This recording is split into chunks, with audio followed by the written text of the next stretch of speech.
Inside information. Whistleblowers hotline.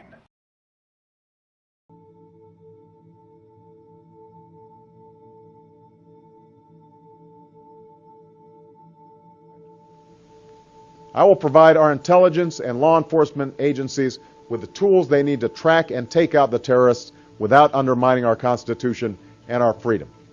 That means no more illegal wiretapping of American citizens. No more national security letters to spy on citizens who are not suspected of a crime. No more tracking citizens who do nothing more than protest a misguided war.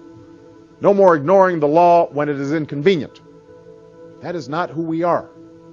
And it's not what is necessary to defeat the terrorists. The FISA court works. The separation of powers works. Our Constitution works. It's pretty easy. They're violating the foundation of this entire country, of our entire foundation of why this entire government was formed. It's founded with the Constitution and the rights given to the people in the country under that Constitution. And that includes what I consider to be a constitutional right to privacy. And an observance of civil liberties. But the problem here is that no line has been drawn. The government is simply collecting everything. And to argue that this strikes a balance between national security and civil liberties, I think is ridiculous. There's no balance at all here. There's nothing in place to protect civil liberties. Everything is collected. Now, the programs that have been discussed over the last couple of days in the press are secret in the sense that they're classified. But they're not secret in the sense that when it comes to telephone calls, every member of Congress has been briefed on this program. The second is many members of Congress dispute this notion that Congress authorized this program, including one of the legislators who was one of the authors of the Patriot Act has said that this is not the kind of thing that Section 215 was meant to authorize.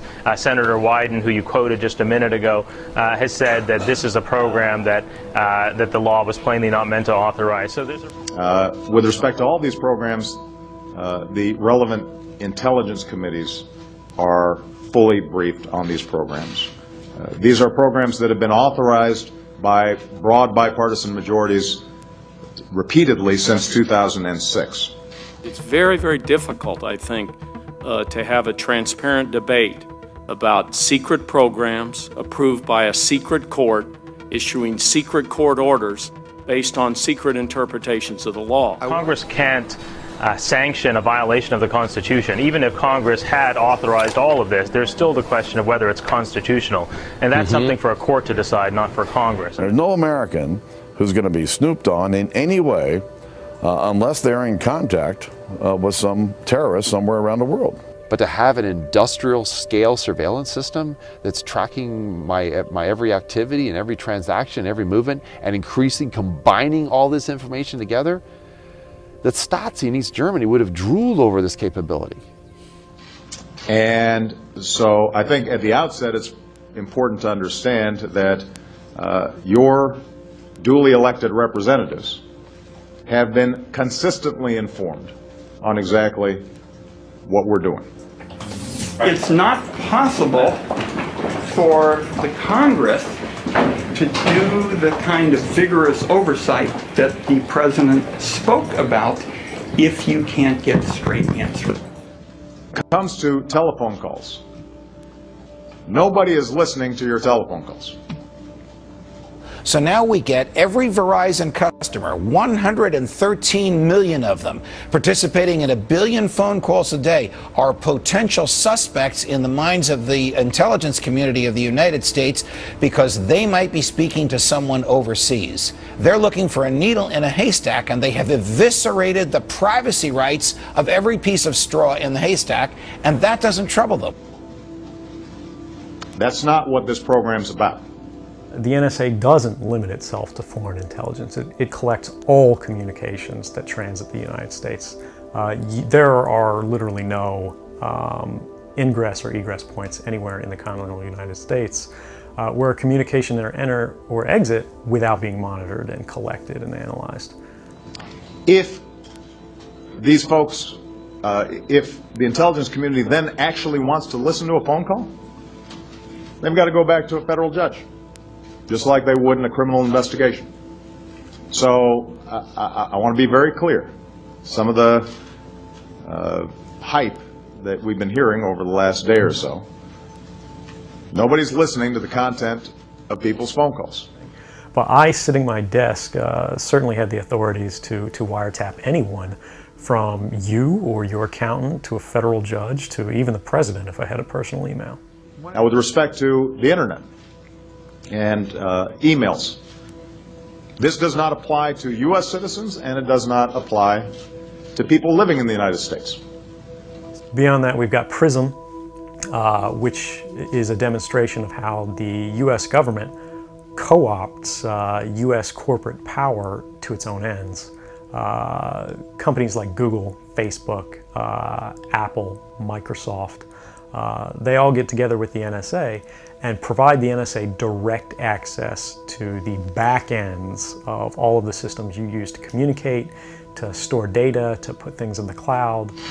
Now, having said all that, the modest encroachments on privacy that are involved in getting phone numbers or duration without a name attached and not looking at content, that on net, it was worth us doing. Well, guess what? The Fourth Amendment was written to prevent this very behavior, the concept of a fishing expedition or a dragnet. That's why the Fourth Amendment requires specific, articulable suspicion about a specific person before a search warrant can be given. Not a search warrant so vast that it covers more than half the country.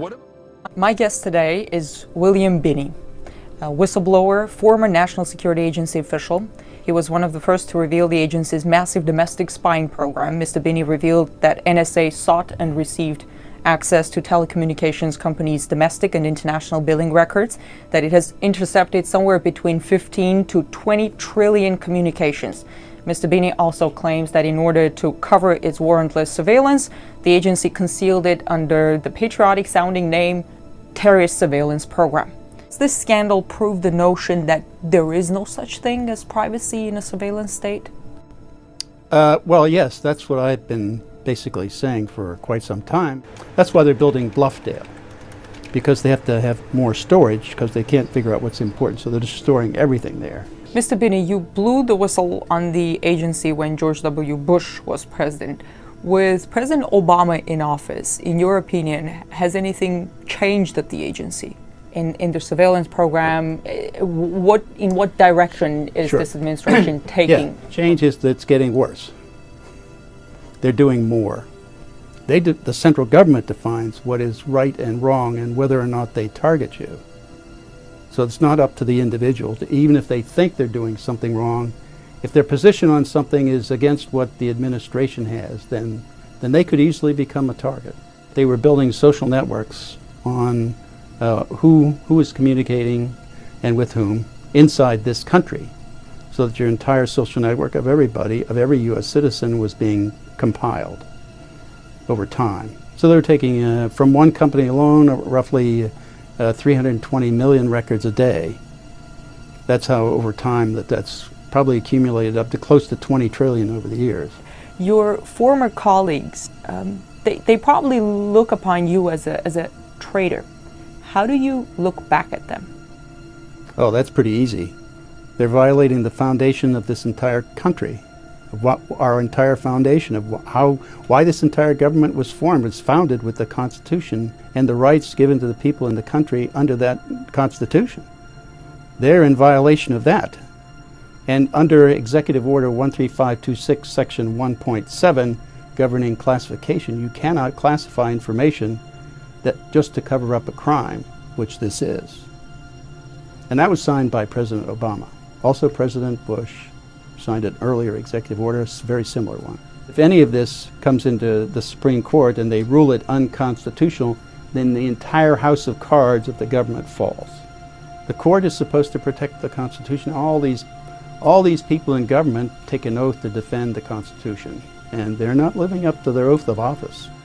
Bamford writes of NSA head Alexander, quote, "Never before has anyone in America's intelligence sphere come close to his degree of power, the number of people under his command, the expanse of his rule, the length of his reign, or the depth of his secrecy." The American people to know that we're trying to be transparent here, protect civil liberties and privacy, but also the security of this country. Last summer, the NSA director was at a conference, and he was asked a question about the NSA surveillance of Americans. He replied, and I quote here, "The story that we have millions or hundreds of millions of dossiers on people is completely false." The reason I'm asking the question is, having served on the committee now for a dozen years, I don't really know what a dossier is in this context. So what I wanted to see is if you could give me a yes or no answer to the question, does the NSA collect any type of data at all on millions or hundreds of millions of Americans? No, sir. It does not. Not wittingly. There are cases where they could inadvertently, perhaps, collect, but not wittingly. Admiral Clapper lied when he was asked by Senator Wyden, "Admiral, are you surveilling tens of millions of Americans and gathering information about them?" Answer, no, sir. The NSA lied about the existence of this tool to Congress and to specific congressmen in response to previous inquiries about their surveillance activities. We've essentially seen a revocation, the revoking of the fundamental underpinnings of this country since 9/11. NSA and the intelligence community in general is focused on getting intelligence wherever it can, by any means possible, that it believes on the grounds of sort of a self-certification that they serve the national interest. And then they can use this system to go back in time and scrutinize every decision you've ever made, every friend you've ever discussed something with, and attack you on that basis to sort of derive suspicion from an innocent life and paint anyone in the context of a wrongdoer. I don't want to live in a world where everything that I say, everything I do, everyone I talk to, every expression of creativity or love or friendship is recorded, and that's not something I'm willing to support. It's not something I'm willing to build, and it's not something I'm willing to live under. So I think anyone who opposes that sort of world has an obligation to act in the way they can. And it just feeds on itself because it becomes this pathological desire to just acquire everything you can possibly know. And that was the Stasi motto, literally to know everything. And it's going to get worse with the next generation and the next generation who extend the capabilities of this sort of architecture of oppression. The greatest fear that I have regarding the outcome for America of these disclosures is that nothing will change. People will see in the media all of these disclosures. They'll know the lengths that the government is going to grant themselves powers unilaterally to create greater control over American society and global society. But they won't be willing to take the risks necessarily to stand up and fight to change things, to force their representatives to actually take a stand in their interests. Say that because of the crisis, because of the dangers that we face in the world, some new and unpredicted threat, we need more authority, we need more power, and there will be nothing the people can do at that point to oppose it, and it'll be turnkey tyranny. The President outlined last week that these are important national security programs to help keep Americans safe and give us tools to fight the terrorist threat that we face. They are unworthy of their jobs as guardians of our liberty under the Constitution. Who is? Whoever authorized this, whether the president authorized it, whether the attorney general authorized it, whether the judge who was appointed by President Reagan and who signed the search warrant authorized it, anybody who thinks that it is consistent with the Constitution for spies in the United States of America working for the federal government to spy on more than half the country does not understand the Constitution, does not accept our values, does not understand our history, and ought not be in office.